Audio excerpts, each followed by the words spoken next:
I will now introduce Dr. Cali Estes. She's the founder of the Addictions Academy. I want you to think about something for a second. Adrian had said 1 person dies every 8 minutes. That was my husband on heroin. He overdosed 3 times, and they called the time of death once. And thanks to a spunky brand new EMT who got the idea of injecting the Narcan, naloxone, he survived. So I want to tell you how I got there. I'm Dr. Cali Estes. I am known as the celebrity addictions coach. The red carpet media nicknamed to me the female Dr. Drew. So I work with celebrities and I get them sober. And it's no different than working with your neighbor, except they have more money, they have more crazy town. That's kind of how it is. So I work with them and I'm in the field, I'm in their homes, I'm on the tour buses with the musicians, I'm working with the NBA, I'm working with the NFL, and I completely miss my husband starting to use heroin. Now, it didn't start off with heroin, and I heard Adrian say there's prescription drugs that lead down a dark path. My husband was in recovery when I met him for cocaine, and that was it. He didn't drink. It wasn't that big of a deal. He was sober. Everything was great. And as I'm building my business in 2012 and I'm out there helping these people, I call home and my husband sounds drunk at 10 o'clock in the morning. Now, knowing he's not a drinker, I thought, that sounds weird. And I'm in Vegas helping a client. And I thought, wow, what's going on? And I called him and he hung up on me and I thought, okay. And I talked to him 5 hours later and he sounded perfectly normal. He said, I was just tired. Okay, you were tired at 10 a.m. on a Tuesday. Oh, that makes sense. You worked hard on a Monday. And I filed it away and didn't think anything of it. Now, fast forward to 3 overdoses, 7 car crashes, and a carjacking. That's what got my attention. I missed all the signs. And as a clinician, I've got 26 years at this point. I just had a birthday. In the industry, looking for the signs and helping families and helping clients, I said to myself, how did I miss this? And when he got sober, we wrote a book. And the book's called I Married a Junkie. And it's all about his progression and my progression as a clinician down the rabbit hole with him. And it didn't start snorting heroin. He had a $120 a day habit when he stopped. That's a $250,000 habit. We did the math. When it started, he was hanging out. He's a musician. He was hanging out with a friend of his, and he said, I'm sore. I'm a drummer. I'm getting older. My back hurts. My arms hurt. And the guy said, here, try this Oxy. Now, remember, he snorted cocaine. So, like a good little addict, he crushes it up and snorts it. And he goes, whoa, this is really cool. Well, 1 Oxy at $3 a pill wasn't a big deal. He did 3 a day, $9 habit. He wasn't pawning things. He wasn't stealing things. Seemed normal. Everything was normal. He got up, he went to work. I didn't notice anything. Well, in Florida, where we are, when the pill mills got shut down, the $3 pills became $35 pills. Now, the $3, the $9 a day fix is way more than $9. And his tolerance was built up. And he's trying to get pills that don't exist. So here he is going, well, I could buy a $10 bag of heroin and it'll have the same effect. So he did. He got addicted to heroin. Now, if you work with opiate clients, and I teach opiate use disorder training, I just did a big training for the state of Nebraska, you know opiate use is a full-time job. This is not a part-time party on the weekend, MDMA or E or cocaine and alcohol. It starts off with, I want to get high. Then it becomes, I don't want to get sick. So they get up in the morning and they go, oh my God, I'm going to get sick. Okay, I have to steal. I have to pawn. I have to beg for money. Then I have to call my dealer. Then I have to get high. And by the end of the night, they're right back where they started going, oh my God, I'm going to get sick. And it starts over and over and over again to the point where their tolerance is so high, they can't keep this up. That's how I figured out my husband was using heroin. So the first incident was he was driving the Jeep on the highway, and he'd gotten off an exit and had a red light. And he nodded out at the red light. The cops show up, the EMTs show up, they're banging on the glass, he's completely out. And he was able to convince 2 EMTs with 15 years experience that he had a diabetic sugar drop.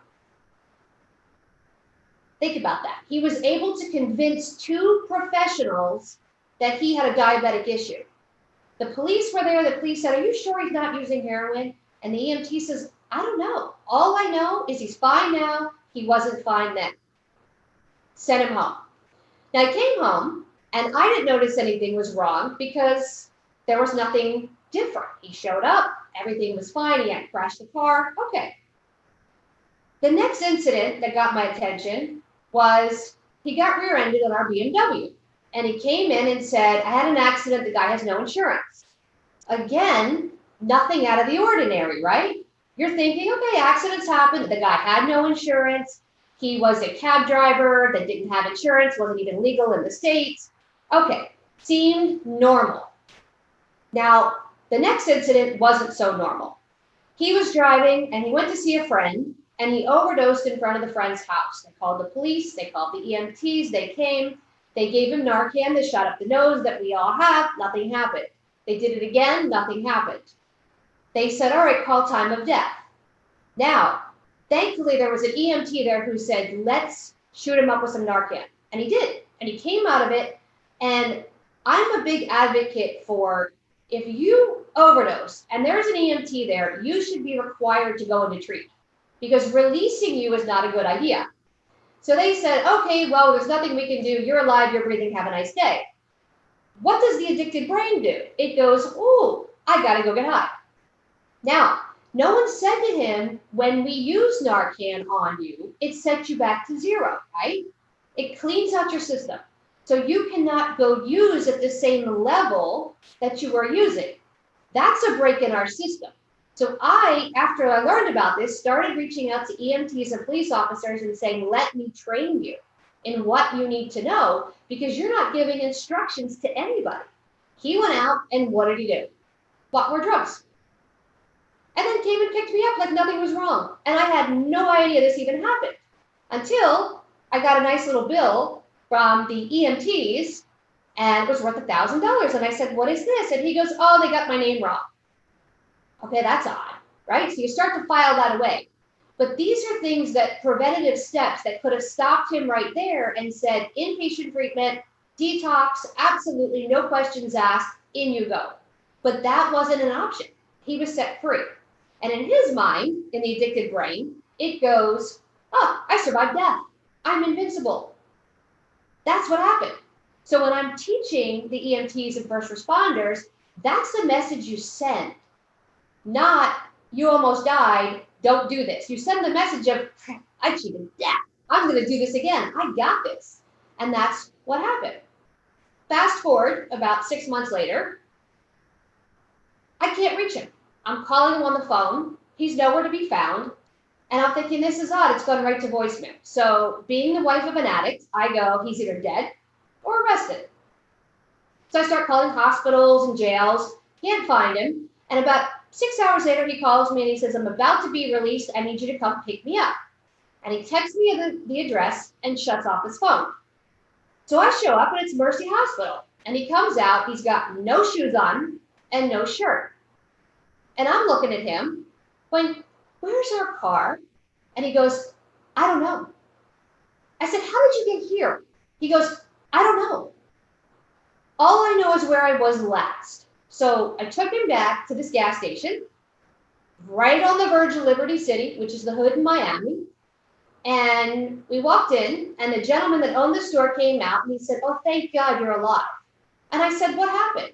He goes, "He came in, went to use the ATM, and nodded out at the ATM, and I called 911. So the rest of the story was this. Somebody watched him score in the hood, watched him get high, get in the car, and drive away. They purposely bumped the back of the car, got out, and said, "You need to give us this car, give us money." So he pulled over into the gas station to go in to pull money out of the ATM. They took his keys, and they took the car and carjacked it. Now I'm standing there going, I'm supposed to be an addictions coach. I'm supposed to be really good in my field, and I cannot stop this avalanche that is going downhill.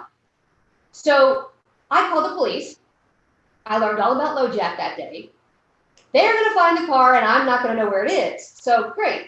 I get a call 3 days later. They say, we need you to meet us at this complex. And I get there, and I come into the complex. And the police pull me aside, separate us, and he goes, I need to ask you some questions because the car's in my name. Sure. He goes, do you own any guns? I said, no, I'm kind of anti-gun. And he goes, okay. Do you own any knives? Not kitchen knives that I don't use when I don't cook, but no. And he goes, how about heroin? And I looked at him and I'm like, no. And he pulled me aside and he said, listen, there was a bunch of guns in the car, including an unregistered AK-47. And I went, whoa. And he said, a bunch of knives and a lot of heroin. I said, okay. And he goes, none of that's yours. And I'm like, no. And he said, what they're doing is they're carjacking Lexus, BMW, and Mercedes, and they're driving them into jewelry stores and stealing jewelry. Your car was next up to do that. We just found them. So, of course, I say to my husband, where did you get guns, knives, and heroin? He goes, well, the guns and knives aren't mine, but the heroin? And I'm looking at him and I'm going, all right, we need to have a come to Jesus meeting here because nothing I'm doing is working. And that's when I started bringing people in. And I brought in a sober coach, I brought in another therapist, and I learned as a clinician, I can't save the world. That was my kind of realization of I can help everybody, but I can't help my backyard. So we tried everything. We did the medical marijuana detox, we did methadone, we did Suboxone, he got a sober coach, he got a sober companion. We tried all of these things to get him back on board. And then fentanyl hit. And a friend of his said, just try this. He had sobriety under his belt, just try it. And he said, no, no, no. And he's a musician. He was going on stage to play a show, and he gets a phone call that his dad just got diagnosed with cancer. And I went, oh no. Fentanyl's out. You have a trauma response. We go to visit his dad in the hospital, and he died fast. From the time of diagnosis to death, it was 28 days. It was that fast. And I'm sitting there going, calling everybody you know because I can't stop this. And it was a runaway train, right back to using. So the reason I'm telling you this is from a clinician standpoint, I did everything I would tell my client. Cut off the finances, hide your valuables, put the money up, do all these things so that there's no stealing, there's no pawning. And he pawned all his musical equipment. We have an RV for his tour bus. He pawned all the electronics in there. Just put it away, make sure he doesn't have access to it. And I did that, and I still lost. So I had to reevaluate as a clinician, what am I doing? What am I teaching my clients? Because now it's not just a professional education I have, it's firsthand experience as the wife of an active user. And everything I told them to do, set a boundary, close off the credit cards, private bank account, everything, including move out. None of it worked. So I had to reevaluate what I'm doing and what I'm teaching people. Because being in the trenches was totally different than sitting here, putting on my glasses going, okay, now, these are the following things you need to do. And when that crossed, I said, okay, what do I need to teach? What do I need to change? And I sat my husband down when he got sober. And by the way what worked was I had divorce papers drawn up and I handed them to him. I said, I'm done. I'm done.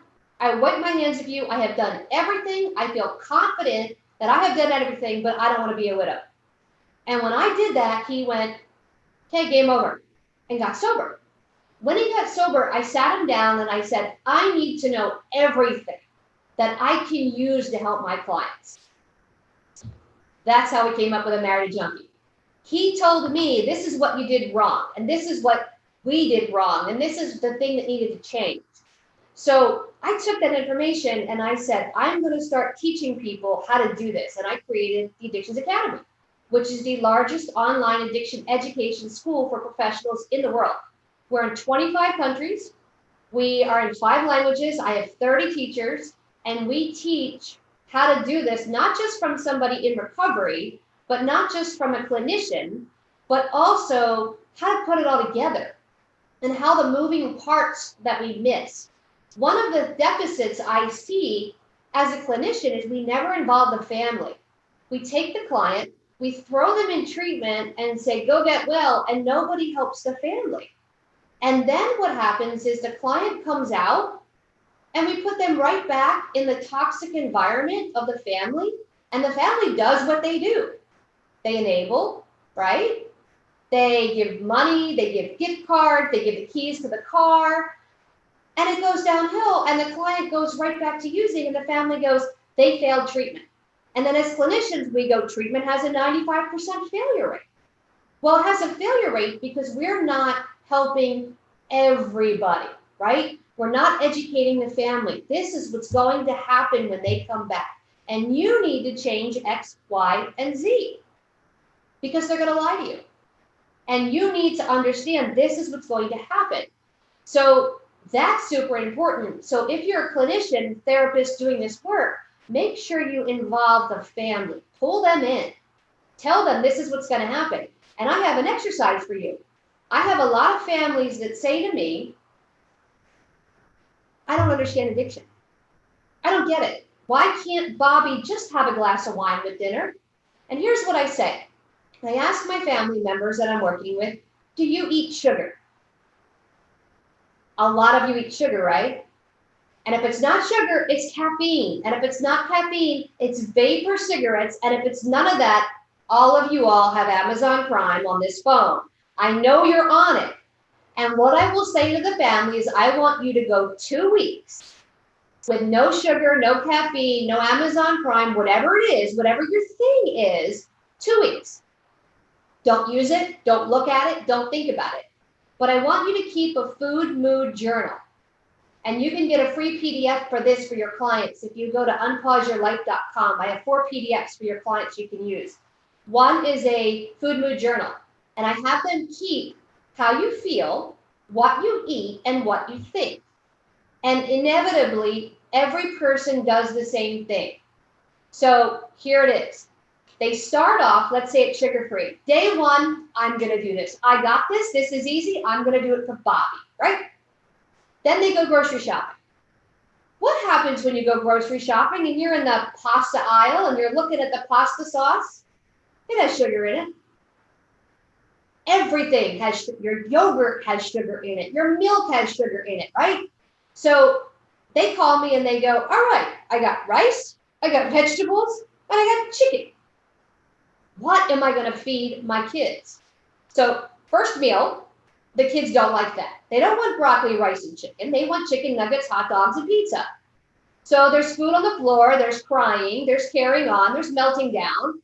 Inevitably, they call me and go, this was a disaster. And I say, okay, that's fine. I want you to go through tomorrow.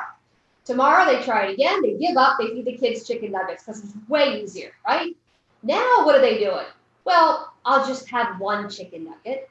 It doesn't have that much sugar in it, right?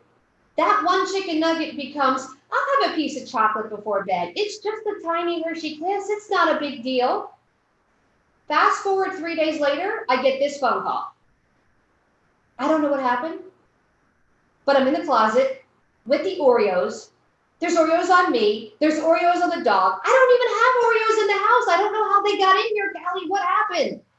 And I say, that's addiction. You understand, especially opiate addiction, because coming off of sugar and coming off of opiates, it's very similar. It's almost the same detox. So now you understand, you're thinking about it. You're dealing with all these people coming up against you. I don't want to do that. I want this. I want that. Right? And then your brain goes, well, why can't I have this? Why can't I do this?